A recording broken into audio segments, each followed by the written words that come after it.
신약성경 누가복음 2장 11절 말씀입니다. 제가 가진 성경으로 89페이지에 있습니다. 다 함께 한 목소리로 봉독합니다. 시작. 오늘 다윗의 동네에 너희를 위하여 구주가 나셨으니 곧 그리스도 주시니라. 아멘. 이 말씀을 가지고 성부의 사랑과 성자의 순종이라는 제목으로 우리가 함께 성탄절 메시지를 통해서 은혜를 나누도록 하겠습니다. 먼저 우리 앞뒤 좌우에 있는 분들하고 우리가 즐거운 크리스마스 되세요 이렇게 같이 한번 인사를 나눴으면 좋겠습니다.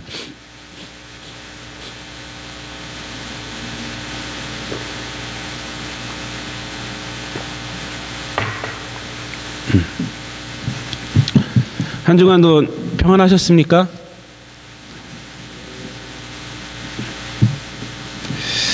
오늘은 그 크리스마스입니다. 크리스마스. 저는 어렸을 때 크리스마스 되면 참 흥분됐어요. 예? 뭐 지금도 어른이 된 지금도 마찬가지입니다. 크리스마스는 참 좋은 날이에요. 좋은 날. 근데 왜 좋은 날인지를 우리가 정말로 잘 알아야 돼요. 그래서 오늘 메시지가 바로 그것에 왜 크리스마스가 좋은 날인지에 대해서 우리가 한번 살펴보려고 합니다. 크리스마스는 여러분들 다 아시다시피 누구 생일이죠? 바로 예수님의 생일을 기념하는 날입니다. 그런데 사실 성경에는요, 예수님께서 탄생하신 날이 12월 25일이다 라고 말하지 않아요. 탄생하신 날에 대해서 그렇게 많이 할애를 하고 있지를 않습니다. 메시아가 오실 것이다 라는 말을 했고, 그 다음에 메시아가 오셔서 이 땅에서 하신 일에 대해서는 많이 할애를 하고 있지만 예수님이 언제 탄생하셨다라는 것은 그렇게 많이 말하고 있지를 않아요.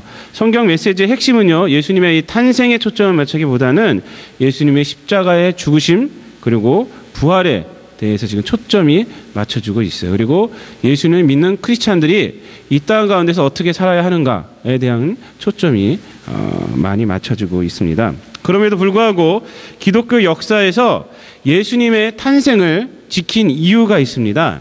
그 이유는 뭐냐면 예수님의 참 인간 되심을 강조하기 위해서요. 예수님이 이 땅에 오셨는데 우리와 다른 모습으로 오신 것이 아니라 우리와 똑같은 모습으로 이 땅에 오셨다는 거예요. 그것을 강조하기 위함입니다. 왜냐하면 기독교 초기에 영지주의라는 사상이 있었어요. 이 영지주의라는 사상은요, 예수님이 이 땅에 오시긴 오셨는데 우리와 같은 육체로 오지 않았다라고 주장을 한 거예요. 근데 이 사상이요, 초기 기독교에 엄청난 영향을 주었어요. 사람들이 들었을 때요, 초기 기독교면 지금으로부터 2000년 전 아닙니까? 사람들이 들었을 때 그 말이 혹하는 거예요. 그래, 하나님이란 분이, 하나님의 아들이란 분이 우리같이 더럽고 약하고 추악한 육체로 입고 오실 수는 만무하다. 그러니까 저 주장이 맞다라고 생각을 한 거예요. 그래서 많은 사람들이요, 그 영지주의에 넘어갔어요. 그래서 신약 성경을 보면요, 많은 그 사도들이요, 이 영지주의를 갖다가 많이 비판을 합니다. 그래서 여기 넘어간 사람들을 위해서 아니다. 예수님은 참 인간으로 오셨고 참 하나님으로 오셨다라고 그 말을 해요. 참 인간이고 참 하나님이다. 이렇게. 그래서 이러한 영지주의에 대한 방어책의 하나로 예수님의 이 생일을 지키기 시작한 거예요. 우리가 육체 똑같이 태어나시지 않았느냐. 그래서 그 생일을 지키기 시작한 겁니다. 역사적으로 봤을 때 성탄절이요, 오늘날과 같이 12월 25일로 지키게 된 것은 고대의 역사가 히폴리투스라는 사람이 처음으로 주장을 했어요. 12월 25일이다 라고 주장을 했어요. 그리고 서기 373년에 로마의 콘스탄티누스 황제가 이날을 예수님의 생일로 이게 지정을 하고 공식 휴일로 선포를 한 거예요. 그래서 그때부터 서방 그 기독교, 서로마 기독교는요, 이렇게 지키게 된 것이고, 이 서양에서는 그것을 전통으로 받아들인 겁니다. 이 동방 기독교에서는요, 동방 종교에 있잖아요. 동방 기독교에서는, 동방 종교회나 이런 데서는 1월 6일을 성탄절로 지켜요. 현현절 그래갖고 이제 그날로 지키고 있습니다. 좀 틀려요. 근데 이 서로마 서방 기독교가 영향력이 더 셌기 때문에 그 전통을 이어받아서 하고 있습니다. 원래 로마는요, 하루의 해가 가장 짧았다가 이제 길어지기 시작하는 그때가 언제입니까? 동지라고 그러죠. 우리나라 돌은 동지. 이 동지에 대한 것은요. 그래서 이 태양이 길어지기 시작하기 때문에 각 나라마다 각 국가마다 이 동지를 갖다가 동지나 이게 태양이 길어지는 그날을 기점으로 해서 축제를 하는 데가 많이 있어요. 고대에도 그렇고. 이 로마에도 마찬가지입니다. 12월 25일 이날을 태양의 탄생일이라고 해서 로마에서는 축제일로 이렇게 삼하고 있었어요. 로마뿐만 아니라 뭐 켈트족 뭐 여러 족들이 아마 그렇게 그 태양이 이제 힘을 발휘하기 시작하는 날이다 해갖고 빛의 축제 이렇게 하면서 이 절기를 기독교에서 성탄절의 의미를 이제 부여하게 된 겁니다. 그 이유는 왜냐하면 성경에는요 예수님을 뭐라고 불렀습니까? 요한복음 1장 9절에 보면은 세상의 빛이라 그랬어요. 세상의 빛. 그래서 당시 기독교 지도자들은 이교도들이 지키던 이러한 빛의 축제가 세상의 빛 대신 예수님께 드려지는 것이 합당하다라고 생각한 거예요. 그래서 교부 암브로시우스는 그리스도는 우리의 새로운 태양입니다라고 이렇게 말도 했어요. 그리스도는 우리의 새로운 태양이다. 그래서 우리가 동짓날 빛의 축제, 태양을 섬기는 것이 아니라 그리스도를 섬겨야 한다. 이렇게 말한 거죠. 이렇듯 크리스마스는요, 예수 그리스도를 믿는 신앙으로 인해서 빛의 축제를 세상의 빛으로 오신 예수님을 경배하고 찬양하고 예배하는 날로 변화시킨 거예요. 변화시킨 거예요. 세상의 문화를 어떻게 해요? 변화시킨 거예요. 변화시킨 거. 이게 크리스마스라고 할 수 있어요. 그러나 오늘날은 어떻습니까, 여러분?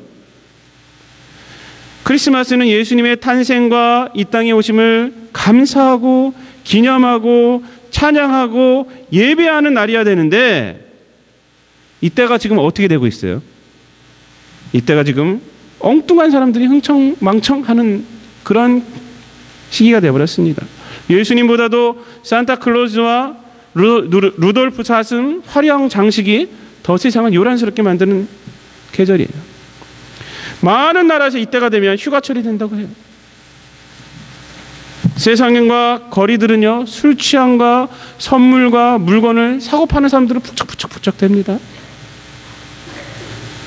제가 어떤 글을 읽었더니 10월 달에 출산이 많다고 그래요.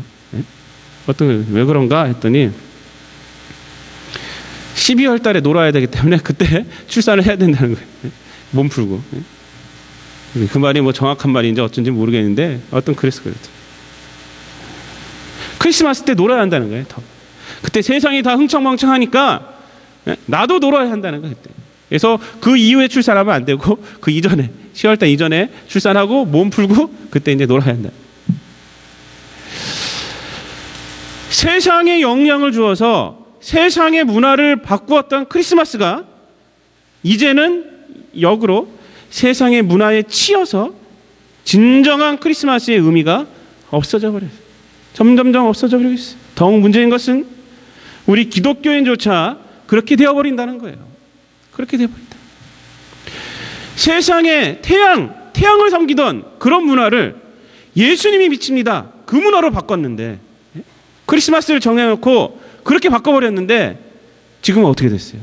다시 태양을 섬기는 것으로 바뀌는 거예요. 예수님은 없어져 버렸어요.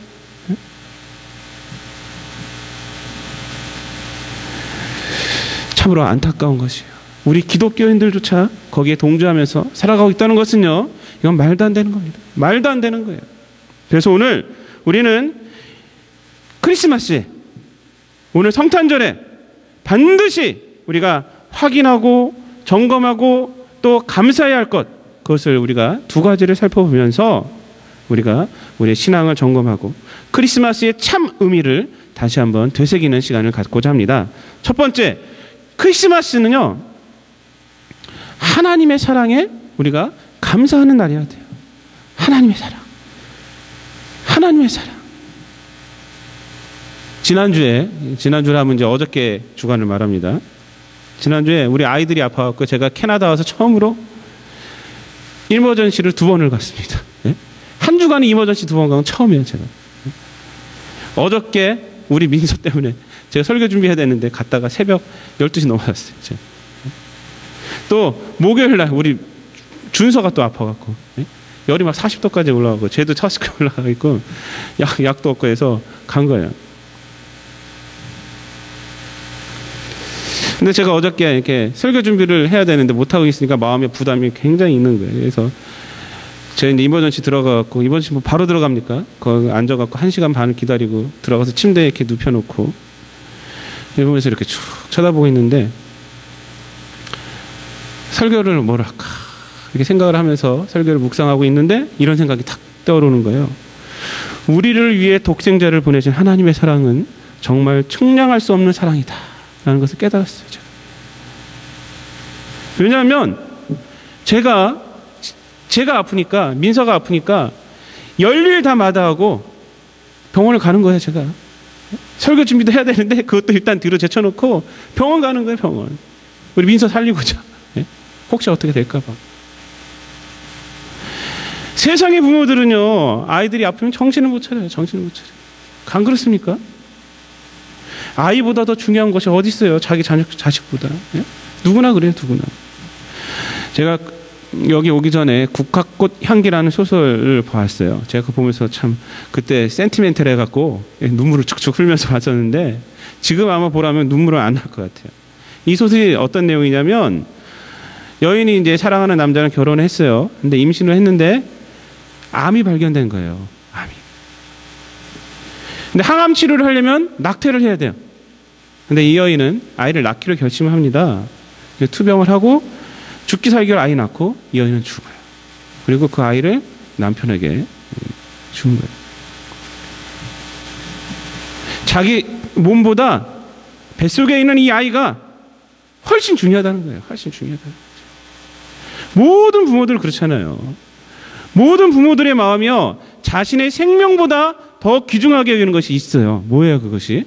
바로 자녀들이에요. 자녀들. 그래서 세상에 부모의 사랑보다 더 큰 사랑은 없다고 말을 하잖아요.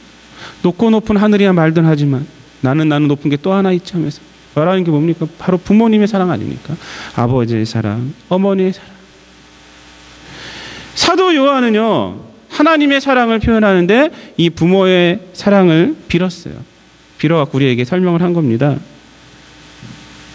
그래서 결국 어떻게 설명하냐면 사람들에게 하나님의 사랑이야말로 부모의 사랑보다도 더 큰 사랑임을 우리에게 말을 해주고 있어요. 그 구절이 뭐냐면 바로 요한복음 3장 16절 아닙니까? 제가 언제가도 말씀드린 것 같은데 요한복음 3장 16절 뭐라고 말하고 있습니까? 우리가 다 알죠? 우리가 다 함께 한번 암송해 볼까요? 하나님이 세상을 이처럼 사랑하사 독생자를 주셨으니 이는 저를 믿는 자마다 멸망치 않고 영생을 얻게 하려 하심이라. 여러분, 세상에 어떤 부모가 자기 자식을 희생해서 다른 사람을 구하겠어요? 그것도 독생자예요. 독생자. 그런 것은 있을 수가 없어요. 그럼에도 성령께서 사도 요한을 감동하여 이 구절을 쓰게 하신 겁니다. 하나님이 세상을 이처럼 사랑하사 독생자를 주셨으니 이는 저를 믿는 자마다 멸망치 않고 영생을 얻게 하려 하심이라. 하나님이 자기 자녀를 사랑하는 것보다, 그것도 독생자를 사랑하는 것보다 우리를 더 사랑하셨다는 거예요. 그걸 이해시키려고 사도 요한이 그 길을 쓴 거예요. 하나님의 사랑은 부모가 자식을 사랑하는 그 사랑보다 훨씬 더 큰 사랑이다 라고 말을 해준 거예요. 피부로 느껴지지 않습니까? 우리가 하나님의 사랑은 그래서 이해 불가예요. 이해 불가. 부모의 사랑도 우리 이해할 수 없는데. 사도 요한은 예수 그리스도께서 이 땅에 오시고 함께 하시고 죽으시고 부활하시고 승천하신 사건을 직접 경험한 사도입니다. 그는 이 사건을, 이 귀한 사건을, 예수님이 이 땅에 오신 이 사건을 사람들에게 설명해야 되는데 어떻게 설명해야 되는가? 어떻게 설명해야 되는가? 아무리 생각해도 설명할 방법이 없어요. 이 큰 사건을 이 큰 하나님의 사랑을 나타내야 되는데 아무리 생각해도 방법이 없는 거예요. 성령께서 감동시키신 겁니다. 독생자를 사랑하는 것보다 너를 더 사랑하셨다. 그래서 요한 1서를 보면요, 우리가 금요일날 요한 1서를 우리가 쭉 보고 있는데 이번 주 금요일이 이제 마지막 시간입니다. 사도 요한은 하나님은 사랑입니다 이렇게 말을 해버려요. 하나님은 그냥 사랑이다 그래요. 하나님은 사랑입니다. 우리가 크리스마스에 이것을 깨달아야 돼요. 하나님의 사랑을 깨닫지 않고는 크리스마스를 제대로 이해하고 보내는 것이 아니에요. 크리스마스 되면 하나님의 그 큰 사랑, 하나님의 그 큰 사랑, 독생자를 사랑하는 것보다, 내가 내 자식을 사랑하는 것보다 더 큰 하나님의 그 사랑을 우리가 깨달아야 합니다. 오늘 크리스마스에 이 하나님의 사랑에 감사하는 모든 성도님들 되시기를 바랍니다. 두 번째, 마지막입니다. 크리스마스에 반드시 우리가 깨달을 것은 뭐냐면 예수님의 순종이에요. 예수님의 순종. 제가 어떤 책에서 이런 글을 읽은 적이 있어요. 기독교 변증서인데, 하나님이 우리를 구원하시기 위해 자기 아들을 죽이셨다면 그것은 사랑이 아니다, 이렇게 말을 하는 거예요, 그분이. 저는 근데 그거를 쭉 읽어보니까 동감이 가더라고요. 동감이. 예를 들어서 이런 거예요. 어떤 환자가 저쪽에서 신장이 하나 없어서 고생한다 쳐요. 그 사람 살린다고 내 아들 장기 빼서 준다. 그것이 세상에 뉴스가 나왔어요. 그럼 사람들이 감동하겠습니까? 그 사람은 뭐라 그러겠어요? 그 사람 미쳤다 그러는 거예요. 그건 미쳤다 그래요. 아마 욕할 거예요. 욕할 거예요. 크리스마스에 우리가 하나님의 사랑과 더불어 반드시 깨달아야 할 것은 뭐냐면 예수님의 자발적 순종이에요. 예수님의 자발적 순종. 예수님께서 이 땅에 오신 것은요, 성부 하나님의 사랑과 더불어 성자 예수님의 자발적인 순종이 있었다는 것입니다. 그것을 우리가 어떻게 할 수 있느냐? 성경을 보면 우리는 잘 할 수 있어요. 예수님의 겟세마네 기도의 내용을 한번 보세요. 누가복음 22장 42절을 보면은 이렇게 말합니다. 아버지여, 만일 아버지의 뜻이거든 이 잔을 내게서 옮기시옵소서. 그러나 내 원대로 마시고 아버지의 원대로 되기를 원하나이다. 예수님은요, 순종하시는 분이었어요. 순종. 그것도 어떤 순종입니까? 억지로? 아니, 자발적으로. 요한복음 4장 34절에 보면 이렇게 말합니다. 나의 양식은 나를 보내신 이의 뜻을 행하며 그의 일을 온전히 이루는 이것이니라. 요한복음 7장 28절에는 너희가 나를 알고 내가 어디서 온 것도 알거니와 내가 스스로 온 것이 아니니라. 나를 보내신 이는 참되시니 너희는 그를 알지 못하나, 이렇게 말하고요. 29절 계속 보면은 나는 아노니 이는 내가 그에게서 났고 그가 나를 보내셨습니다. 또 8장 28절에서는 이렇게 말합니다. 너희가 인자를 둔 후에 내가 그인 줄을 알고 또 내가 스스로 아무것도 하지 아니하고 오직 아버지께서 가르치신 대로 이런 것을 말하는 줄을 알리라. 29절에서는 나를 보내신 이가 나와 함께 하시도다. 나는 항상 그가 기뻐하는 일을 행함으로 나를 혼자 두지 아니하셨느니라. 계속해서 42절에서는 이렇게 말합니다. 나는 스스로 온 것이 아니라 아버지께서 보내서 온 것이니라.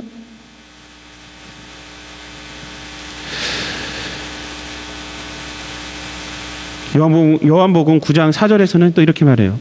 때가 아직 낮음에 나를 보내신 이의 일을 우리가 하여야 하리라.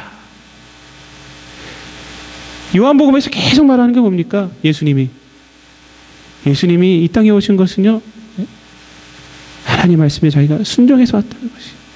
순종해서 왔다는 거예요. 그리고 이 땅에서 무슨 일을 하셨느냐? 자기의 뜻을 위해서 일하신 것이 아니라 하나님의 뜻을 위해서 일하셨다는 거예요. 십자가를 지신 것도 바로 그것입니다. 순종하셨다는 거예요. 히브리서 5장 7절에서 8절까지 보면 그래서 이것을 이렇게 말합니다. 그는 육체에 계실 때에 자기를 죽음에서 능히 구원하실 이에게 심한 통곡과 눈물로 간구와 소원을 올렸고 그의 경건하심으로 말미암아 들으심을 얻었느니라. 그가 아들이면서도 받으신 고난으로 순종함을 배워서 온전하게 되었은즉 자기에게 순종하는 모든 자에게 영원한 구원의 근원이 되시고. 이 모든 말씀이 의미하는 것이 바로 우리 구원 사역을 위해서 이 땅에 오신 예수님은 가기 싫은 것을 억지로 하신 것이 아니라 순종하셨다는 거예요. 기쁨으로 순종하셨다는 거예요. 여러분, 우리들끼리 하는 말에 이런 말이 있어요. 상처뿐인 영광, 이런 말이 있어요. 상처뿐인 영광. 승리하긴 하였는데 그 내용을 보니까 자기가 가진 피해가 더 많은 거예요. 자기가 손해본 것이 더 많은 거예요. 그때 쓰는 말이 바로 이 상처뿐인 영광 아닙니까? 예수님의 순종이 없이 하나님께서 억지로 우리를 구원하기 위해 예수님을 보내셨다면 그것은 상처뿐인 영광이에요. 그것은 사랑과 은혜가 아니라 다른 말로 하면요, 인간 세상에서 목표 달성을 위해서 다 손해보는 일중독자들이에요. 일중독자들. 똑같은 거예요. 그걸. 우리의 구원은요, 하나님께서 일중독자들처럼 우리를 구원하신 것이 아니라 성부 하나님의 사랑과 성자 예수님의 순종의 은혜가 완벽하게 조화를 이루어서 되어진 것입니다. 그러므로 우리가 이 크리스마스에 예수님의 이 순종, 예수님의 순종을 깨닫는 것은 아주 중요한 것입니다. 예수님이 이 땅에 오셔서 아기 예수로 오시고 우리와 똑같은 몸으로 살아가시고 십자가를 지신 것, 이 모든 것이 예수님의 자발적인 순종이고 이 모든 것이 예수님의 기쁨이었구나. 그것을 우리가 깨달아야 돼요. 바울 사도는 이렇게 하나님께 절대 순종한 예수님의 마음을 설명하면서 우리에게 너희도 이 마음을 품어야 한다. 너희도 이 마음을 품어야 한다. 이렇게 말을 합니다. 빌립보서 2장 5절부터 11절까지 내용을 보면 이렇게 말합니다. 너희 안에 이 마음을 품으라. 곧 그리스도 예수의 마음이니 그는 근본 하나님의 본체시나 하나님과 동등됨을 취할 것으로 여기지 아니하시고 오히려 자기를 비워 종의 형체를 가지사 사람들과 같이 되셨고 사람의 모양으로 나타나사 자기를 낮추시고 죽기까지 복종하셨으니 곧 십자가의 죽으심이라. 이러므로 하나님이 그를 지극히 높여 모든 이름 위에 뛰어난 이름을 주사 하늘에 있는 자들과 땅에 있는 자들과 땅 아래에 있는 자들로 모든 무릎을 예수의 이름에 꿇게 하시고 모든 입으로 예수 그리스도를 주라 시인하여 하나님 아버지께 영광을 돌리게 하셨느니라. 아멘. 여러분, 크리스마스는 바로 예수님의 자발적 순종이 있었음을 우리가 깨닫는 날이어야 돼요. 그리고 그것을 깨닫고 하나님을 찬양하고 예수님께 감사하고 예수님 앞에 예배하는 날이에요. 하나님께 영광을 돌리는 날이어야 된다는 것입니다. 결론적으로 말씀을 드리겠습니다. 크리스마스는 정말 기쁜 날이에요. 정말 기쁜 날이에요. 감사가 넘치는 날입니다. 하나님의 사랑, 예수님의 순종의 은혜가 우리에게 임한 날이기 때문에 그래요. 그래서 많은 교회에서 보면요, 이때가 되면요 생일 축하 잔치를 해요. 예수님 생일 축하 잔치를 해요. 제가 이번 주에 필리핀 교회에서 예수님 생일 축하 잔치를 한다고 그래서 이번 주 목요일날 제가 다녀왔어요. 근데 아주 잘하더라고요. 제가 부럽더라고요, 사실. 그 하는 거 모습을 보니까 한 200여 명 이렇게 모여서 하는데 아주 부럽더라고요. 저희 교회도 했으면 좋겠다. 제가 지도할 수 있는 능력도 되는데, 사실 음악적인 거 지도할 수 있는 능력도 되는데 했으면 좋겠다. 저는 크리스마스 연합 예배 드릴 때 우리 교회만 이렇게 빠지는 것도 제가 참 안타깝게 생각해요, 사실은. 다 큰 교회고 큰 교회고 또 어느 정도 규모 되는 교회는 성가대가 나와서 우리 다 연합 예배 때 예수님 찬양하고 같이 교제 나누는데 우리 교회가 안 되는, 우리 교회 아직 이게 인원이 너무 적어서 안 되는, 그래서 안타깝게 생각하고 있어요. 생일 축하 잔치 저도 하고 싶어요. 그런데 제가 곰곰이 생각해봤어요. 어제 설교 준비하면서 곰곰이 생각해봤더니 크리스마스는 예수님이 축하받을 날이 아니라 내가 축하받을 날이에요. 우리가 축하받을 날이에요. 우리가 생각해봤다. 그 이유는 예수님의 탄생으로 인해서 혜택받은 것이 누굽니까? 누구예요? 바로 저와 여러분이에요. 하나님의 사랑을 받았고 예수님의 은혜를 받았잖아요. 그래서 크리스마스 날은요, 우리가 축하받을 날이에요. 우리가 얼마나 기쁩니까? 얼마나 감사합니까? 여러분들 이거 오해하지 마세요. 성탄 축하 예배가 틀렸더니 하지 말아야 된다 이 말이 아니에요. 저는 하고 싶어요. 의미적으로 봤을 때 그렇다는 거예요. 크리스마스에 온 세상이 기뻐하고 즐거워하는 것 참으로 옳다고 생각해요. 크리스마스 되기 전에 막 마음이 기쁘고 사람들이 기대하고 그러잖아요. 그리고 그때 12월 달만 되면 세상이 불로 밝혀지고 막 그러잖아요. 저는 그거 괜찮다고 봅니다. 그런데 안타까운 것은 뭐냐면 그 기쁨과 즐거움이 하나님의 사랑과 예수님의 순종의 은혜를 깨달은 감격과 감사로부터 나온 것이 아니라서 그것이 안타까울 뿐인 거죠. 기쁨과 즐거움은요, 있어야 되는 거예요. 이날은 정말로 기뻐하고 축하하고 축복하고 감사하고 그런 날이어야 된다는 것입니다. 크리스마스는요, 하나님의 사랑과 예수님의 자발적 순종에 감사하고 찬양하고 또한 기뻐하는 예배의 날이 되어야 됩니다. 사실 크리스마스라는 단어가 여러분 어떤 단어입니까? 두 단어가 합쳐진 거예요. 크리스, 이게 그리스도를 말하는 거예요. 크라이스트. 마스는요, 미사 있잖아요. 미사. 우리 천주교는 아직도 미사를 드리잖아요. 우린 예배라고 그러지만 크리스마스, 그 합쳐져서 크리스마스가 된 거예요. 예수님께 미사 드리는 거. 그리고 크리스마스가 된 거예요.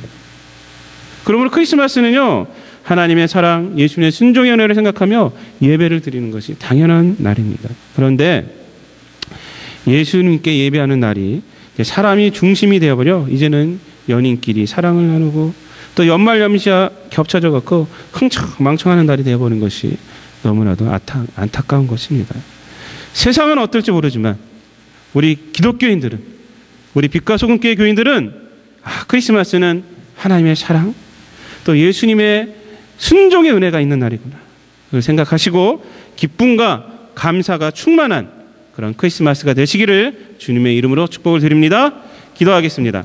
사랑과 은혜가 충만하신 아버지 하나님, 우리를 위하여서 예수 그리스도를 이 땅에 보내주시고 예수 그리스도를 통하여서 우리가 하나님의 자녀가 되게 하심을 감사를 드립니다. 이 성탄절 하나님의 이 크신 사랑을 깨닫게 도와주시고 예수 그리스도의 순종의 은혜를 우리가 깨닫는 귀한 시간 되어서 하나님 앞에 감사하고 찬양하고 예배하는 우리들 삶이 될 수 있도록 하나님 함께하여 주시고 우리들도 세상에서 빛 대신 예수 그리스도를 본받아 하나님의 사랑을 전파하고 또한 예수님의 순종을 본받아 또한 예수님의 하나님의 말씀에 순종함으로 살아가는 우리 모든 성도님들 될 수 있도록 하나님 함께하여 주시옵소서.